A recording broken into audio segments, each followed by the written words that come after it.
9장이죠, 그렇죠? 창세기 9장인데 노아 홍수가 시작되고 이제 8장부터 이제 우리 본문의 앞장이죠, 그렇죠? 8장 읽으셔야 됩니다. 지금 안 읽고 넘어갈 건데 8장부터 하나님께서 비와 지하수로 말미암아 땅에 물을 가득 찬 물. 그러니까 사람들이 자꾸 착각하는 게 뭐냐면 노아 홍수를 비만 내렸다고 생각해요. 비만 내려가지고 땅에 물이 그만큼 안 찹니다. 하나님께서 지하수를 터뜨리신 거예요. 지하수도 동시에 터뜨리신 거예요. 그래서 아래 위로 물이 찬 거예요. 그래서 물이 가득 찬 거고, 그걸 이제 8장부터 하나님께서 이제 감하기 시작합니다. 비가 그치고 8장부터 이제 감하기 시작해요. 물을 줄이세요. 점점 더 줄이시는데, 이게 의미가 뭐냐면 공적 심판이 이제 끝났다라는 거예요. 하나님께서 공적으로 심판하는 것이 이제 끝났다라는 걸 얘기하는 겁니다. 그리고 노아와 그의 가족들, 모든 동물들이 방주로에 들어간 이후부터 378일 만에 나오게 돼요. 그러니까 노아와 짐승들이 방주에 가자마자 비가 내린 게 아니라 7일 후부터 이제 비가 내리거든요. 방주에 들어가고. 그러니까 사람들은 웃었겠죠. 그죠? 사람들이 방주에 들어가서 하나님께서 방주의 문을 닫으셨는데, 노아가 문을 닫은 게 아닙니다. 하나님께서 그 문을 닫으신 거예요. 닫았는데도 7일 동안 비가 안 왔어요. 들어갔는데 그럼 비가 와야 되잖아요. 근데 그러니까 사람들이 얼마나 비웃었겠네요. 야, 들어갔는데도 비가 안 오고, 거봐! 심판 없다니까. 이렇게 생각했겠죠, 그쵸? 그래서 그 당시 상황을 생각해 보십시오. 노아가 계속해서 얘기를 했을 거란 말이죠. 야, 이제 하나님께서 심판하신대, 비가 온대. 그러니까 너희들도 우리와 같이 짓고 이걸 방주를 만들어서 같이 살자, 이렇게 했을 거란 말이죠. 근데 노아는 들어갔는데, 비가 온다, 하나님께서 들어가래서 들어갔는데, 동물도 다 들어갔는데, 비는 안 와. 그러니까 사람들이 더 웃었겠죠, 그쵸? 더 비웃었겠죠. 그런데 7일 뒤부터 비가 막 내리기 시작한 거죠. 그래서 하나님은 노아와 그의 가족들, 즉 새로운 인류와 다시 언약을 세우는 내용이 오늘 본문의 내용이에요. 노아가 방주에서부터 나오고 하나님께서 다시 노아와 언약을 세우죠. 그 본문을 살펴보면 그 내용이 그렇게 어렵진 않습니다. 오늘 본문이 그렇게 어렵진 않고, 다만 홍수 이전과 달라진 것이 있어요. 달라진 것이 있다면, 하나님께서 방주에서 나온 인류에게 이제 육식을 허락하심으로 말미암아서 인류가 동물성 단백질을 이제 섭취하게 된 것이, 여러 가지 설이 있지만 제가 볼 때는 그냥 기후가 달라져요. 홍수 이후부터. 왜냐하면 기후가 이제 계절이 생기게 되거든요. 그래서 생기면서 이제 비도 내리고 이제 좀 추워지겠죠. 그러니까 아무래도 음식도 달라져야겠죠. 그 환경에 맞게끔. 거기에 맞게끔 하나님께서 허락하신 것이 아닌가라는 생각이 듭니다. 근데 이거는 뭐 여러 가지 설 중에 한 개입니다. 여러 가지 이유 중에. 그래서 그래서 사람들이 동물 잡아먹게 되니까 동물들은 사람들을 이제 무서워했겠죠. 사람들을 피하게 되는 것이죠. 그리고 하나님께서 여기서 다시 한번 사람에 대해서 강조를 하세요. 사람을 죽이는 것에 대해서 엄청나게 경고를 하시는데, 그것은 이제 하나님이 자기 형상대로 사람을 지으셨음이라고 해서 자연에서 사람들의 특별한 지위를 다시 한번 천명하시고 강조하심으로 말미암아 그 사람이 하나님을 믿는 자든 믿지 않는 자든 그 모든 사람의 생명은 귀하다라는 것을 하나님께서 강조하시는 거예요. 없인 여기지 말라는 거예요. 지난 시간에도 살펴봤지만 노아 홍수는 의미심장한 내용으로 우리에게 교훈을 줘요. 창세기 6장에서 보는 바와 같이 하나님께서는 태어날 때부터 죄인인 인류의 현실과, 그래서 그 무엇을 하든 결론은 죄만 짓게 되는 그들을 심판할 수밖에 없었던 것을 성경은 기록하고 있는 것이거든요.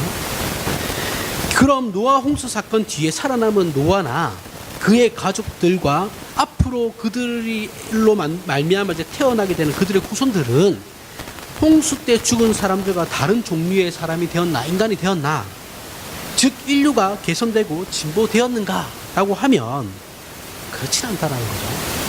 홍수 이전이나 이후나 사람은 똑같아요. 변하지 않았다라는 거예요.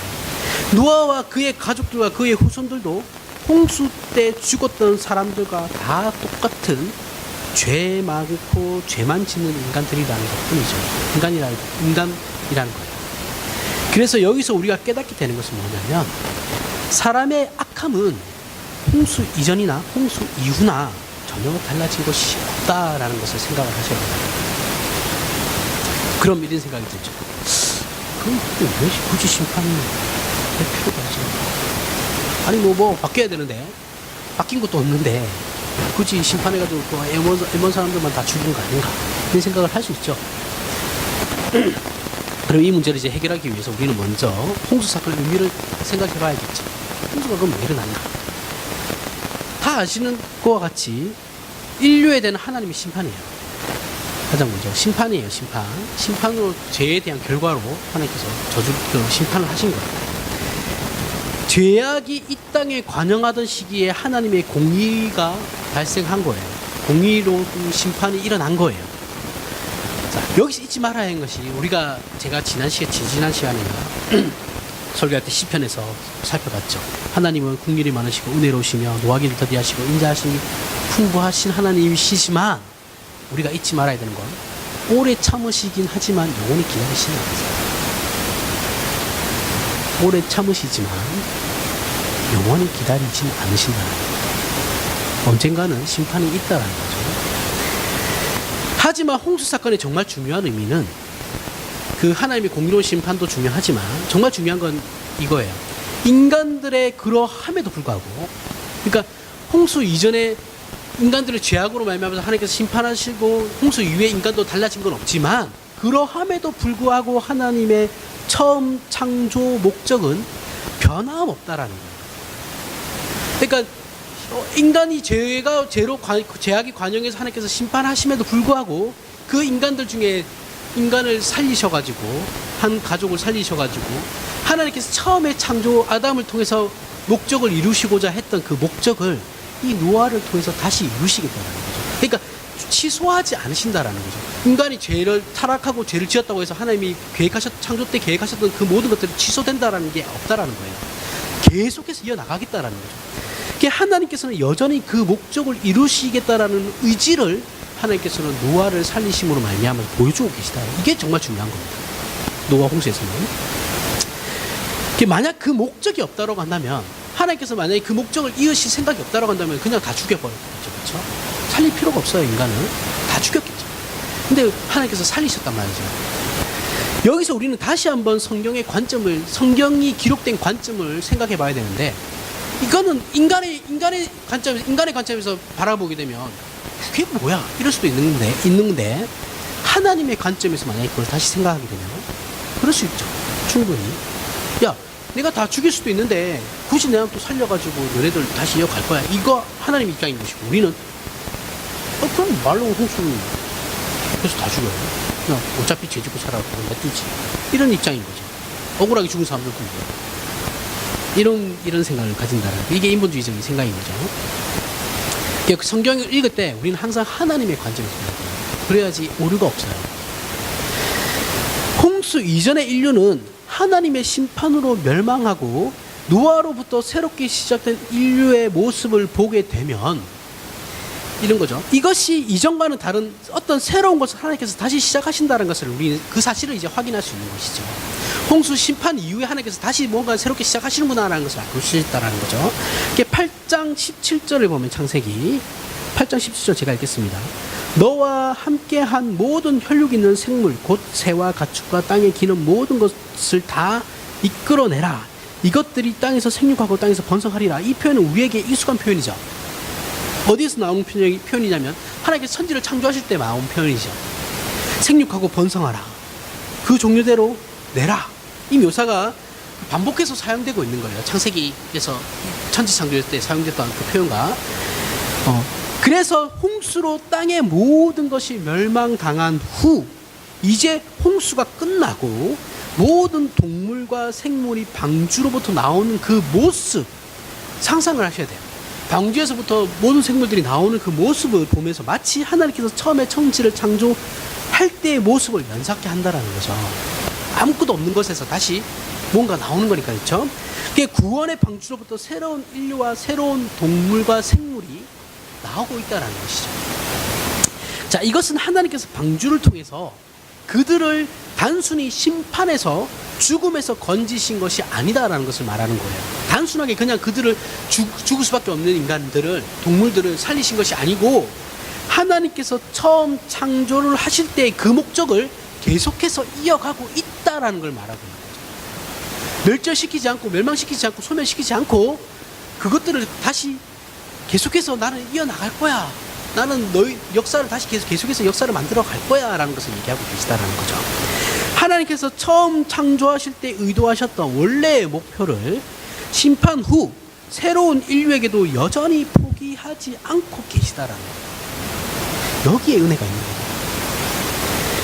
그리고 동시에 창조 때 만드신 모든 피조물들에게 허락하셨던 그 복, 생육하고 번성하여 땅이 충만하라, 그 복을 기억하고 완성하고야 말겠다라는 하나님의 작정에 대한 의지를 보여준다라는 면에서 노아 홍수 사건은 분명한 의미가 있죠. 거대한 것 같죠, 그죠? 그러니까 나중에 결론적으로 제가 다시 이걸 설명하겠습니다. 하나님께서 처음 천지를 창조하실 때는 배신이라는 부정적인 요소는 없었고 정말 순수하게 하나님의 창조 계획과 뜻과 내용으로만 묘사가 되었었습니다. 창세기 2장에서는. 그런데 본문의 노아 홍수 사건 이후는 인류의 타락으로 말미암아 멸망당한 이 세상의 상황과 형편을 하나님께서 다시 극복하고 계시다라는 거예요. 그러니까 인간의 죄악으로 타락함으로 말미암아서 엉망진창이 되어버린 이 세상을 하나님께서 극복하시고 다시 새롭게 시작하고 계시다라는 거죠. 그 원래 그 목적을 다시 이어가고 있다라는 거예요. 즉 처음에 창조의 계획을 다시 회복하시는 것을 성경은 노아 홍수를 통해서 우리에게 가르치고 있는 거예요. 9장 18절에서부터 11절 보면 하나님이 노아와 그와 함께한 아들들에게 말씀하여 이르시되 내가 내 언약을 너와 너희 후손과 너희와 함께한 모든 생물 곧 너희와 함께한 새와 가축과 땅의 모든 생물에게 세우리니 방주에서 나온 모든 것 곧 땅의 모든 짐승에게니라. 내가 너희와 언약을 세우리니 다시는 모든 생물을 홍수로 멸하지 아니할 것이라. 땅을 멸할 홍수가 다시 있지 아니하리라. 여기서 하나님께서 거듭 강조하고 계시는 것이 뭐냐면, 자, 하나님께서는 원래 엉망진창이 되어버린 세상을 극복하셨어요. 그렇죠? 인간들을 다시 극복하시고 다시 시작하는 가운데 이 인간들이요, 하나님은 변하지 않을 거라는 걸 알아요. 어차피 홍수 전의 상황으로 다시 돌아갈 거라는 걸 하나님께서 알고 계시다라는 거죠. 그럼에도 불구하고 하나님께서 인간들에게 약속하는 것이 뭐냐면, 그러함에도 불구하고 나는 이제 더 이상 너희들을 홍수로 심판할 일이 없을 거야 라는 거죠. 하나님이 타락한 인간이, 자, 창조 때 아담하고 살아남은 노아하고는 다르죠, 그렇죠? 창조 때 아담은 가능성이 있었던 존재죠, 그죠? 죄악이 원죄가 없던 상태였으니까. 근데 지금 노아는 원죄를 달고 처음부터 다 있던 존재였단 말이죠. 아예 다른 존재예요. 그러면 당연히 노아의 후손들이라고 해봐야, 기껏 해봐야 뭐 나중에 결국은 타락해가지고 바베탑 짓고 막 난리를 피우잖아요, 그렇죠? 그렇게 되실 거라는 걸 하나님 모르진 않았다는 거예요. 모르진 않았지만 결국은 너네들 타락할 거야. 그거 다 알아. 그런데 너희들 이제 심판 안 할 거야. 너희들을 내가 살릴 거야. 살려가지고 너희들을 만들어 갈 거야. 이렇게 얘기하신다. 그게 지금 다시는 홍수로 멸하지 않겠다라는 말씀이에요. 그러니까 너희들이 어떠함이 내 창조의 목적을 절대 방해하거나 실패하게 만들지 못한다라는 거예요. 인간의 어떠함이. 그걸 강조하고 계시다라는 거죠. 노아 홍수를 통해서. 그래서 노아의 이름이 붙은 홍수 사건이지만 사실 이 홍수 사건의 주인공도 결국은 하나님이시다라는 거예요. 노아는 그냥 하나의 뭐라고 해야 됩니까?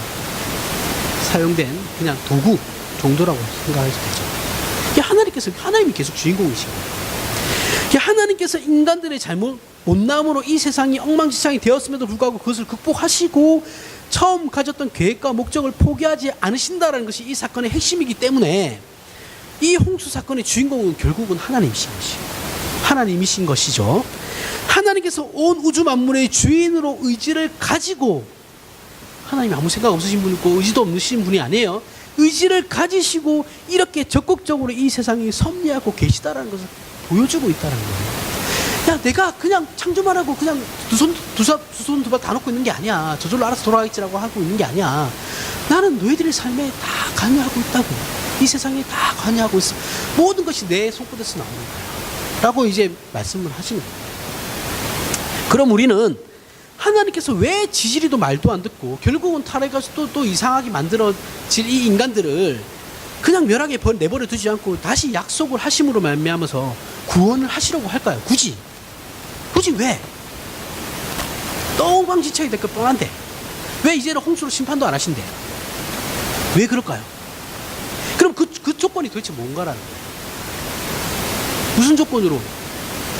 이걸 생각해 봐야 되는데, 그게 이제 그 하나님의 그러하심의 근거가 되는 게 하나님의 작정이에요. 작정에 의해서 이해하고 믿습니다, 우리는. 즉, 오늘 본문으로 보면 하나님께서 내가 너희와 언약을 세웠으므로 너희를 다시는 홍수 심판과 같이 너희에게 죄값을 물어서 심판하는 일을 하지 않고 반드시 나의 자녀들을 구원할 거야. 처음 약속한 생육하고 번성하라, 땅에 충만하라를 내가 반드시 이루고야 말 거야 라는 것이죠. 이 언약이 인간을 구원하시는 하나님의 모든 조건이에요. 인간의 어떠함은 여기에 하나도 들어가지 않죠. 그죠? 그냥 하나님이 작정하심이에요. 섭리하심. 여기에 노아 홍수 사건과 홍수 이후에 새롭게 시작되어지는 인류의 가치와 의미가 있는 거죠. 그러니까 인류 이후에도 결국은 인간은 타락할 거기 때문에 하나님께서 또 인류를 구원하시는 것은 인간이 잘나서가 아니라, 인간이 하나님께 어떤 것을 뭔가를 했기 때문이 아니라, 하나님의 이 언약하심, 처음부터 작정하심, 예정하심, 이걸로 통해서 너희들을 구원하는 것이지, 너희들은 결국은 타락할 수밖에 없는 애들이기 때문에 너희들에게 어떤 조건과 너희들에게서 내가 무언가를, 너희들의 어떤 조건을 부합하는 것을 찾지 않겠다라는 거예요. 처음부터 끝까지 하나님은 하나님께서 나를 근거로 해서 너희들을 구원하겠다라는 거예요. 너희들에게는 아무것도 구원의 조건이 될 만한 게 아무것도 없다는 걸 지금 강조하는 거거든요. 계속해서. 이 내용은 기독교 신앙의 모든 기준과 근거와 내용과 주도권은 오직 하나님께만 있다는 것을 뜻하는 거예요. 기독교의 모든 것은 오직 하나님께만 있어요.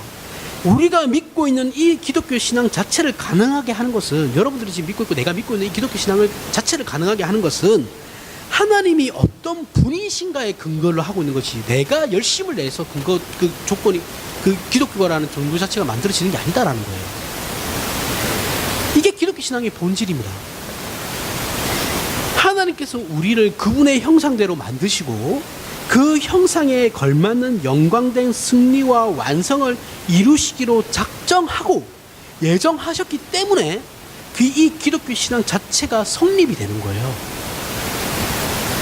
그래서 우리는 죄를 지었고 여전히 죄를 짓고 있지만, 하나님께서는 자신의 백성된 자들을 그들이 어떤 상태에 있더라도 반드시 구원하시겠다라는 그 뜻을 가지고 계시다라는 거예요. 이 말은 저나 여러분이나 우리의 꼬라지가 엉망진창인 상태라고 해도 하나님께서 우리에게 어떠한 그 구원에서의 책임을 물으시지 않으시고, 우리의 어떠함이 어떻든 간에 하나님은 자신이 예정하신 것에 근거해서 우리를 하나님의 자녀들을 구원하겠다라는 거예요. 여러분, 내가 좀 더 신앙생활 더 열심히 하고 덜 열심히 한다고 구원을 받고 안 받고의 문제가 아니에요. 자살에 대해서 얘기해 볼까요? 자살하면 지옥 간다고 그러죠. 거짓말이에요. 자살하면 지옥 간다. 누가 지옥 간다고 정해요? 우리가 하나님의 뜻을 다 알지는 못해요. 하나님의 뜻을 다 알지는 못하지만, 그 자살한 사람이 정말 이거 제가 극단적으로 표현하는 겁니다. 극단적으로 표현하는 겁니다. 오해하시면 안 돼요. 하나님이 예정한 사람이면 그 사람이 예수 그러니까 그 사람이 자기 입으로 고백하기 전에 어떤 사고로 말하면 우리는 그게 뭐 어떤 뜻인지는 모르죠. 뜻으로 말하면 그 사람이 죽었다고 해도 그 사람이 지옥 안 가요. 구원 받는 거예요. 아기들 태어나자마자 죽죠. 구원 받았을까요? 안 받았을까요? 천주교는 여기에 대해서 아기들이 태어나자마자 죽는 애들도 가는 곳이 따로 있어요. 연옥 말고요. 갑자기 방금 생각나요. 그 아기가 선택받은 백성이면 천국 가는 거고, 아닌 사람이 지옥 가는 거예요. 그러니까 구원을 자꾸 내가 어떤 것을 하나님께 내가 신앙을 고백했기 때문에, 내가 예수를 믿었기 때문에 그런 걸로 구원에 대해서 자꾸 얘기를 하시면 알미안 주의하고 다를 게 하나도 없어요. 하나님의 절대 구원에 대한 절대 주권이라는 걸 여기까지 가는 거예요. 제가 오해를 하시면 자살했어, 쟤는 지옥 갔을까 이런 소리 하시면 정말 무식하고 그 얘기하시면 안 돼요. 옛날에 최진실 죽었을 때, 자살했을 때 우울증 걸려서 죽는 사람도 많은데 그 사람들한테 무식한 겁니다. 자살했을 때 지옥 갔다 사람한테 그렇게 얘기하면 안 돼요.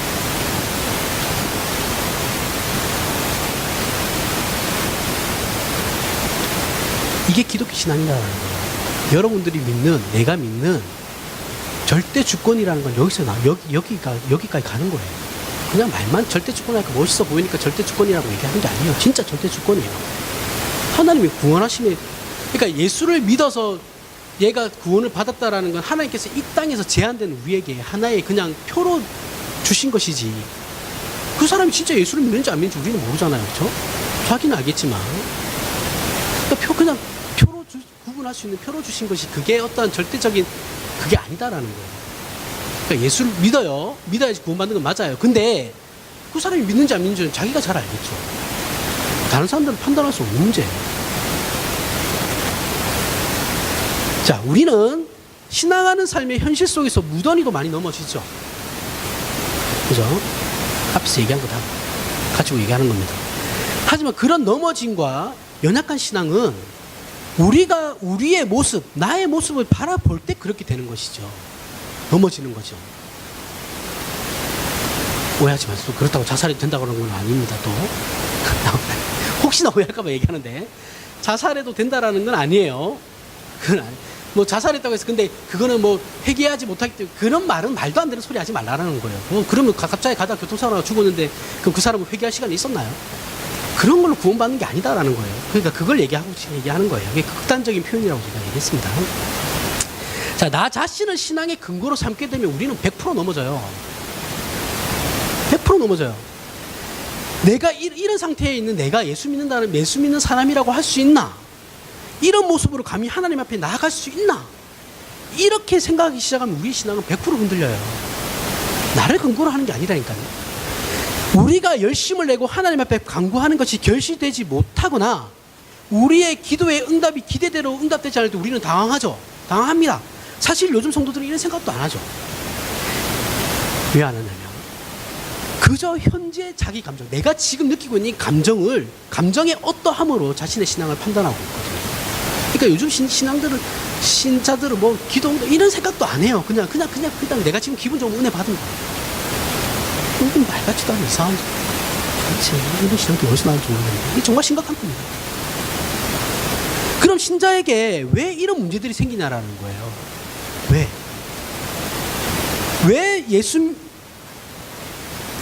그 이유가 지난주에 설명했는데, 예수 믿지 않는 일반인들이 가지는 그 자연인들 있죠. 자연인들이 가지고 있는 그 종교적 본성, 즉 죄악된 본성적 종교성을 그대로 기독교 신앙에 대입하고 있기 때문에 그런 겁니다.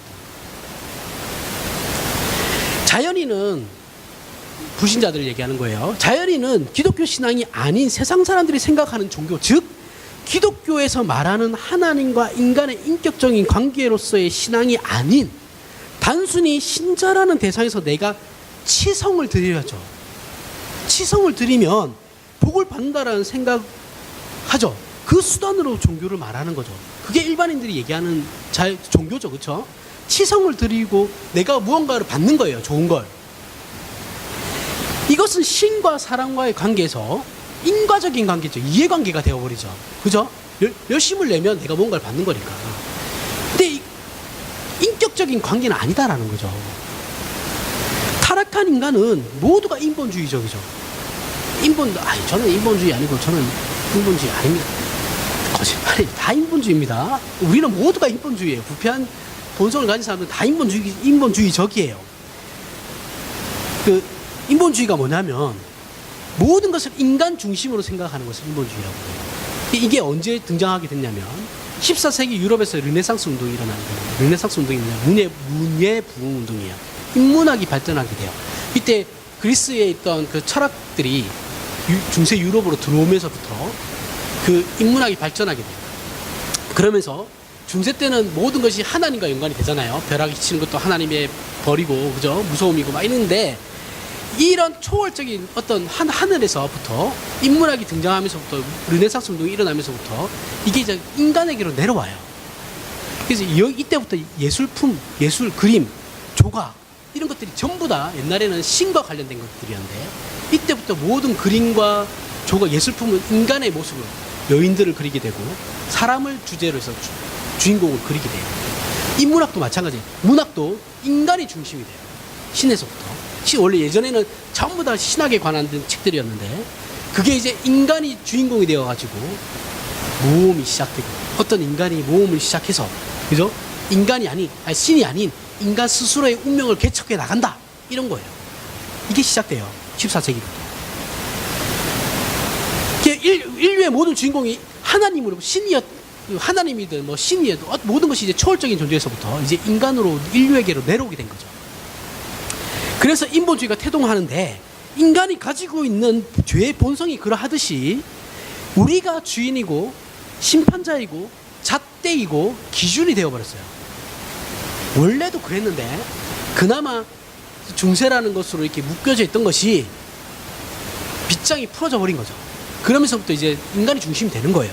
그런 것이 아님에도 불구하고 우리 또한 하나님과의 관계에서 우리가 가지고 있는 어떤 원인과 조건을 가지고 하나님을 찾아가서 우리도 어떻게 하려면 내가 열심을 낸 걸 가지고 하나님 앞에 당당하게 가가지고 무엇을 하려면 거래를 하려고 하죠. 하나님 내가 이렇게 했잖아. 내가 40일 기도를 했는데 그 정도는 해주셔야죠. 이거 아니에요. 이렇게 해가지고 어떻게 하냐면 뭐 내가 제시한 원인과 조건을 충분하다고 내가 느꼈을 때 아, 이 정도면 됐어 라는 것이 느껴질 때 하나님께 찾아갔을 때 하나님이 이걸 안 들어주면 안 된다라는 식으로 우리는 하나님께 그런 자세로 가죠. 꼼짝없이 하나님 들어주셔야 돼요. 협박하듯이 하나님 저 이거 안 해주면 저 이거 안 할래요. 죄송한데 하나님 그런 협박이 절대 안 넘어가요. 진짜 예전에 뭐 간증들 많이 들어보면 자기는 하나님하고 이렇게 뭐 잘 기도를 열심히 하는 가운데 하나님 내가 이걸 워낙 하고 싶은데 자꾸 이게 안 되니까 그럼 하나님 나 이것도 안 할래요. 그러니까 하나님 들어주시더라. 그럼 초등학생이시죠. 초등학생.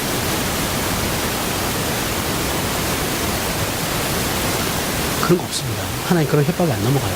그루가 우리 한주기 목사님한테 한주기 목사님 볼 때 그 분명히 위험한 건데 그루가 아빠 나 이거 안 하면 나 이거 못하게 하면 나 저것도 안 할 거야 한다고 해서 한주기 목사님 그걸 지키겠어요? 그런 부모는 세상에 없죠. 그 말 같지도 않은 걸 강제름이라고 일단 얘기하면 종소리가 나올 것 같습니다. 이건 자연인들이 가지는 종교가 아니에요. 하등 다를 바가 없죠. 이런 신앙을 우리가 가지게 된다면 자연인들이 하나님 굳이 하나님 안 믿는 신앙인들과 종교인들과 다를 게 없어요. 이런 신앙은 아무리 오랜 시간 신앙을 했다고 해도 절대 성장하지 않아요. 생각을 안 하거든요. 생각을 안 하고 감각적으로 하는 신앙이죠. 절대 성장하지 않습니다. 한국교회 현실이잖아요. 딱. 한국교회가 요만하게 난 게 딱 그 신앙 가지고 있었어요. 100년이면 뭐합니까? 수준은 바닥입니다. 우리는 하나님의 절대 주권을 외치면서도 정작 하나님께서 무슨 뜻을 가지고 계신지 왜 자신의 기도에 응답하지 않으시는지에 대해서는 묻지도 않고 생각하지도 않아요. 그냥 안 들어주면 교회 안 가. 그죠? 한동안 삐져서 안 나오고. 또한 우리는 기독교 신앙이 말하는 확신과 불안 혹은 절망의 기준이 우리의 어떠한 노력과 성실과 정성에 달려있다라고 생각하죠. 내가 신실하고 열심을 낼 때는 기독교 신앙이 굳건하고 성립이 되는 것처럼 보이다가 내가 불성실할 때는 기독교 신앙은 왠지 성립이 되는 것 같지 않고 불안한 것 같은 생각이 들죠. 하지만 그렇지 않다는 것을 오늘 노아 홍수 사건을 통해서 하나님께서 보여주고 계시다는 거예요. 노아 홍수 사건에서 심판으로 죽은 자들은 저들이 하나님 앞에 죄를 범했으므로 하나님이 그들을 쫓아가서 복수하듯이 심판하신 것이 아니에요. 야, 너 딱 기다려. 내가 가서 너 죽여버릴 거야. 이렇게 하신 것이 아니다라는 거예요. 이건 예수 그리스도의 재림과 동일합니다. 자, 이걸 앞에서 여러 번 제가 얘기했지만 요한복음 15장의 포도나무 비유와에서 계속 강조했듯이 인류는 그들의 조상 아담이 죄를 지음으로 말미암아 이미 하나님과 분리되어 있는 상태였어요.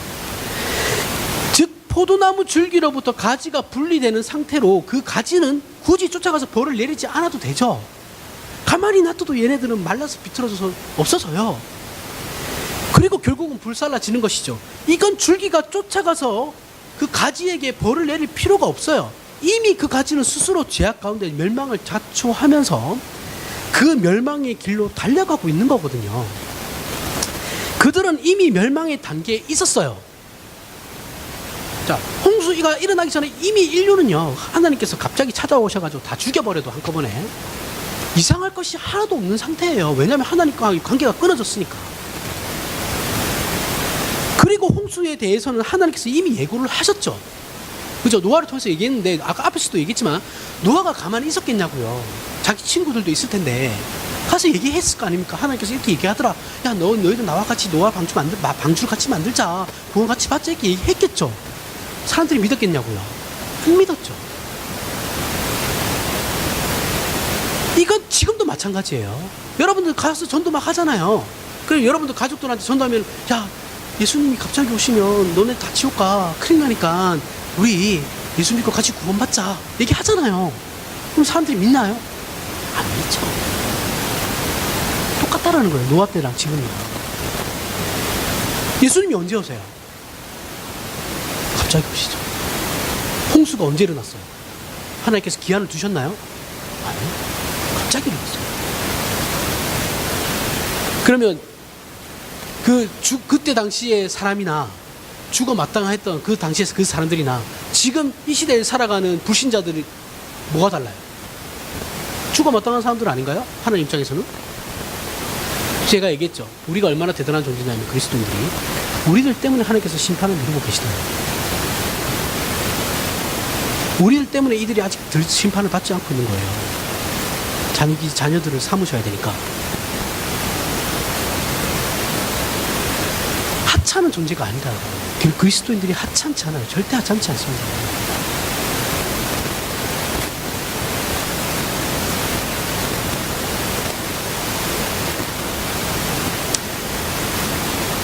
잠시만 찾겠습니다. 까먹었습니다.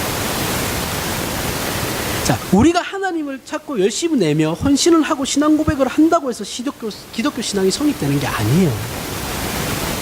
하나님과 작정과 예정에 의해서 이미 성립이 되어 있는 것이고 그걸 근거로 하고 기독교라는 신앙이 만들어진다라는 거예요. 우리는 하나님만이 기독교 신앙을 성립케 하시는 유일한 절대 주권자이심을 잊으면 안 됩니다. 그 하나님께서 당신의 자녀인 우리에게 죗값을 묻지 않고 계시는 거예요. 묻지 않으시겠다라는 거예요. 내가 이제 너희의 죄로 말미암아 홍수로 심판하지 않을 것이다. 내가 이제 더 이상 너희에게 죗값을 묻지 않을 거야. 그래서 오신 분이 누구예요? 예수 그리스도시죠. 너희들이 너희의 문제를 해결하지 못하니까 이제 나는 너희들에게 너희의 죗값을 묻지 않고 내가 알아서 해결할 거야. 그래서 예수 그리스도가 오신 거예요. 오히려 하나님 스스로 우리의 죄를 해결하심으로 처음 창조의 뜻대로 하나님의 형상적 존재로 하나님의 형상적 존재로 만드신 우리를 하나님의 형상의 완성으로 이끌겠다라고 작정하셨기 때문에 기독교가 성립이 된다라는 거예요. 우리가 신앙함에 있어서 신앙이 좋았다 나빴다 하는 것은 언제나 우리 자신을 근거로 신앙을 하고 있기 때문에 발생하는 문제입니다. 나를 근거로 하게 되면 항상 기복이 있게 되죠. 신앙이. 우리는 하나님 앞에서 내가 성실하면 믿음이 좋은 거, 내가 성실하게 하나님 신앙생활 열심히 하는 종교행위라고 할게요. 종교행위를 열심히 하면 마치 내가 믿음이 좋은 것 같고 그걸 약간 불성실하게 하면 하나님께서 나를 외면하시는 것 같이 느끼잖아요. 그렇죠? 그래서 교회도 잘 안 나오게 되잖아요. 그 신앙에 자신이 없어지죠. 그런데 사실 이것이야말로 불신앙이다라고 하는 거예요. 그 이유가 뭐냐면 이건 하나님이 아닌 자기 스스로를 근거로 신앙을 하고 있기 때문이에요. 핑계할 수 없는 인본주의적인 신앙인 것이죠. 또한 하나님을 근거로 하는 것이 아니기 때문에 당연히 기독교 신앙도 아니겠죠. 입으로는 하나님을 믿는다고 하지만 사실은 자기 자신을 믿고 있는 우상숭배예요. 기독교 신앙의 본질은 하나님의 은혜 아래 있고 복 아래 있다라는 거예요. 이게 기독교 신앙의 본질이에요. 하나님께서 우리를 은혜로 다스리시고 복을 주시기로 작정하셨다라는 것을 아는 것이 기독교 믿음이라는 거예요. 우리가 믿었다라는 것을 말미암아 하나님께서 은혜를 베푸시고 복을 그 보상으로 주는 게 아니에요. 내가 믿었으니까 하나님께서 나에게 이런 걸 주시는 거야. 그게 아니에요. 하나님께서 우리를 은혜로 다루시고 복을 주시기로 작정하셨기 때문에 여러분들이 지금 이 자리에 있는 거죠. 복을 받고 있는 거예요. 내가 예수 믿었으니까 구원받은 것이 아니라 하나님께서 처음부터 작정하시고 예정하셨기 때문에 여러분들이 예수를 믿게 된 거라고요.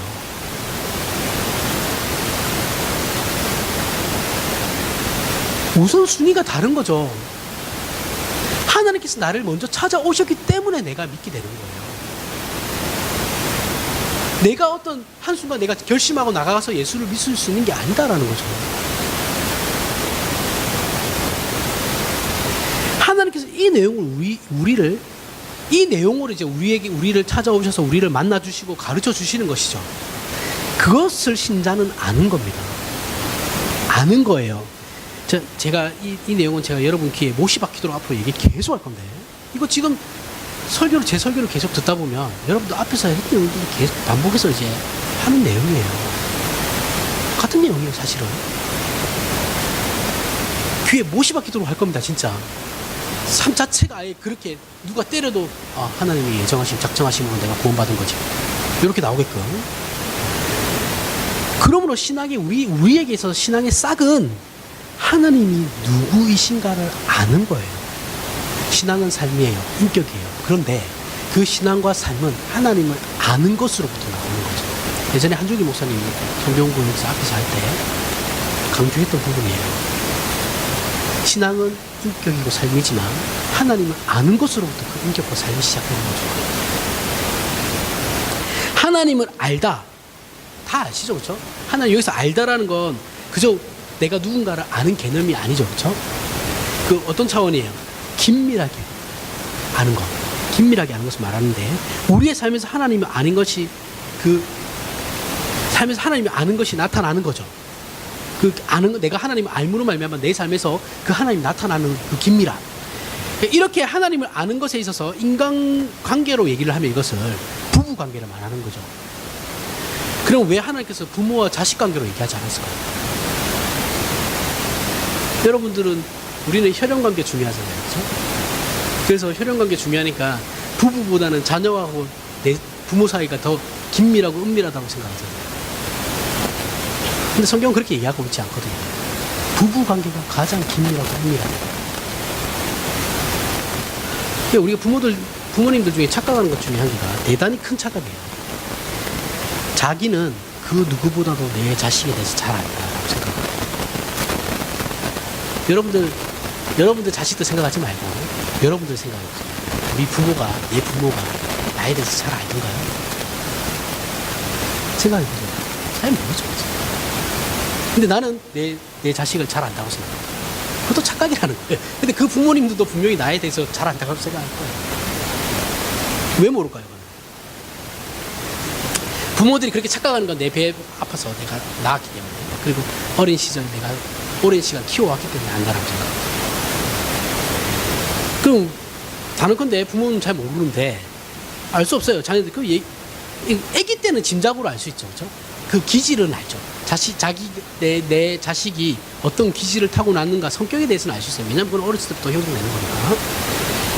근데 이게 2차 성장이 시작되면서부터 사춘기가 오게 되면 부모들은 자식에 대해서 몰라요. 왜 모를까요? 기질은 알고 성격은 알아요. 근데 걔가 어떤 생각을 가지고 살아가고 어떤 가치관을 가지고 살아가는지를 부모들은 다 몰라요. 얘기를 안 하거든요.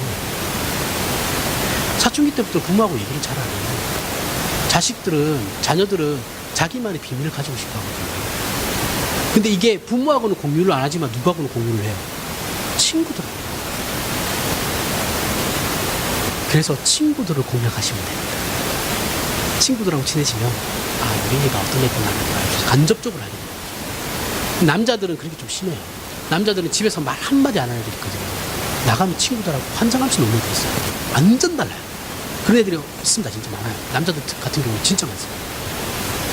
그래서 우리 애는 말도 없고요. 너무 큰일 났다. 너무 저렇게 샌님 같다. 이렇게 얘기하거든요. 근데 친구들 만나보면 안 그래요. 별나도 그렇게 별난 게 없어요. 모르는 거죠.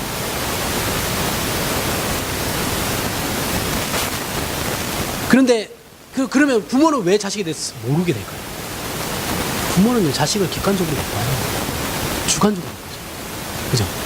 내 자식이 못나도 그냥 자식이니까 딸은 내리사랑이라 그러잖아요. 그냥 내 자식 봐주는 거죠. 근데 자식은 부모를 어떻게 봐요? 객관적으로 보죠. 냉철하게 보죠. 야, 어른이 어른스럽지 못하구나 라는 걸 딱 보죠. 그래서 좋아질 수도 있지만 알게 되니까 더 좋아질 수도 있지만 더 나빠질 수도 있죠. 부부관계는 어때요? 부부관계는 둘 다 객관적이죠. 남편도 아내에게 객관적이고 아내도 남편에게 객관적이죠. 그렇기 때문에 냉철하게 봐요. 그렇기 때문에 서로에 대해서 잘 알아요. 같이 살기 때문에 습관에 대해서도 다 알아요. 기준도 다 알 수 있어요. 5년만 살면 다 압니다. 그죠? 다 알아요. 그래서 깨질 수도 있고 친해지면 더 긴밀해지죠. 부모와 자식보다. 이거 얘기하는 거예요. 하나님은 우리를 자식으로 생각하시지만 하나님은 완벽하시잖아요. 우리의 모든 것을 다 알기 때문에 객관적으로 보실 수도 있어요. 하지만 하나님은 주관적으로 하나님의 그런 사랑하심을 그 객관을 다 덮으시는 거죠.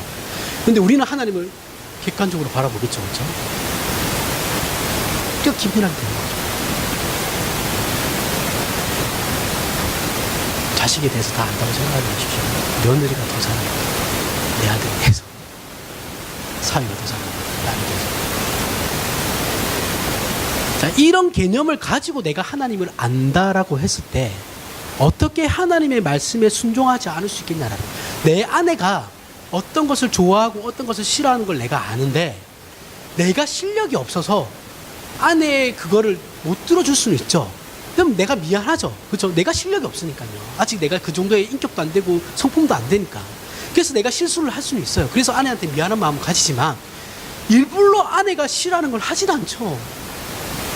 그죠?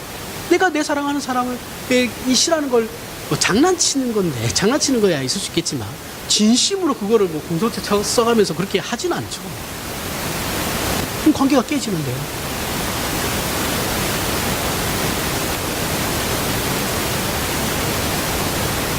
만약 자신이 하나님에 대해서 안다고 자부하는 사람이 하나님께 순종하지 않고 신앙상의 슬럼프에 빠져가지고 있다고 한다면 죄송한데 그 사람은 성경에서 말하는 하나님을 아는 건 아니에요. 우리는 신앙의 슬럼프에 절대 빠질 수 없는 사람입니다. 힘들어서 잠시 쉴 수 있습니다. 근데 그걸 슬럼프라고 얘기하시면 안 돼요. 기독교 신앙을 잘 몰라서 그러는 거예요. 그럼 우리는 하나님을 어떻게 알 수 있나요? 다 압니다. 반복해서 얘기해 드리겠습니다. 먼저 하나님께서 우리를 찾아오셔야 돼요. 찾아오셨다는 것은 뭐예요? 하나님이 누구이신지를 우리에게 보이시는 것이죠. 그것은 이미 구원을 약속하시고 우리의 아버지 되신 것을 우리에게 알리신 거죠. 이때가 거듭남이라고 하는 거예요. 중생. 내가 예수를 믿는 그 순간이 아니고 하나님께서 나에게 찾아오시는 그 순간을 중생이라고 하는 거예요. 이거 자꾸 우리나라 한국에서 이상하게 가르쳐가지고 내가 예수 믿는 걸 자꾸 중생이라고 얘기해요. 아닙니다. 노아 홍수 사건에서 하나님께서 자기 자신이 어떤 분이시고 무엇을 약속하셨는가를 나타내셨어요. 자신의 형상적 존재로 만드신 인류를 구원하시고 창조의 원래 계획대로 복을 주사 하나님의 자녀로서의 누림의 복을 허락하신 일을 이루고 계시고 있어요. 그것이 구약 성경 전체에서 하나님께서 설명하시고 반복하시면서 강조하고 계시는 거예요. 우리의 믿음은 하나님의 영원하신 은혜와 사랑과 성실하심과 의로우심과 우리를 향한 하나님의 열심을 아는 것이 이것이 우리의 믿음이에요.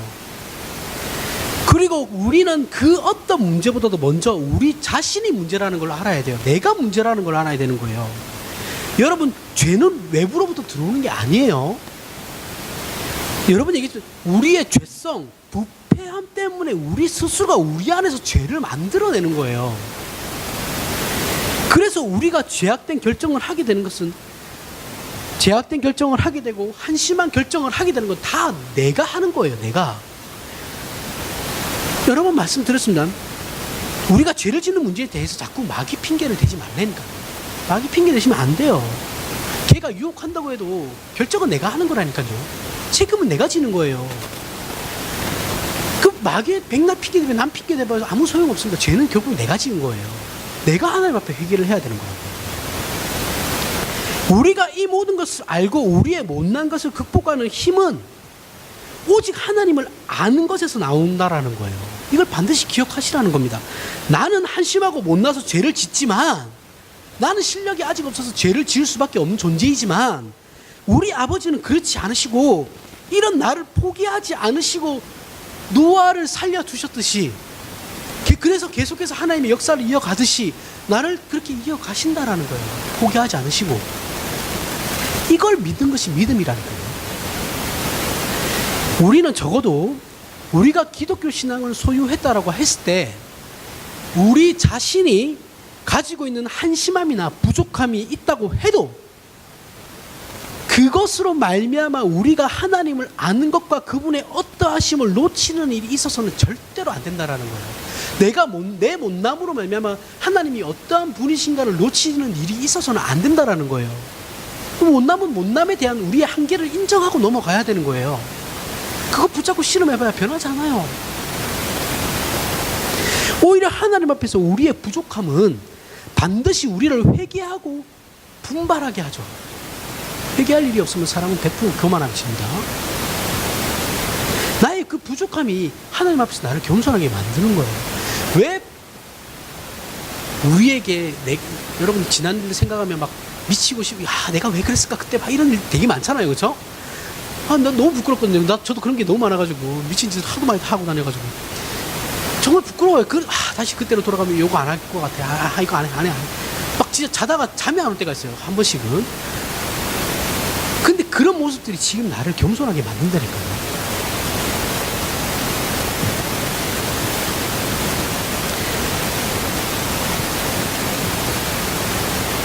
그리고 그런 순종들이 우리는 당연히 해야 할 일이죠. 신자들. 하지만 우리는 그것을 어떤 조건으로도 삼아가지고 하나님의 사랑과 약속을 비교하는 일은 또 없어야 됩니다. 동시에. 부디 우리의 신앙이 성경이 말하는 그 하나님을 아는 지식 위에 든든히 세워져 가는 신앙이 되길 바랍니다. 그리고 그 신앙함이 우리에게 말할 수 없는 기쁨이 되며 그 복을 누리는 저와 여러분들이 되길 바랍니다. 기도하겠습니다.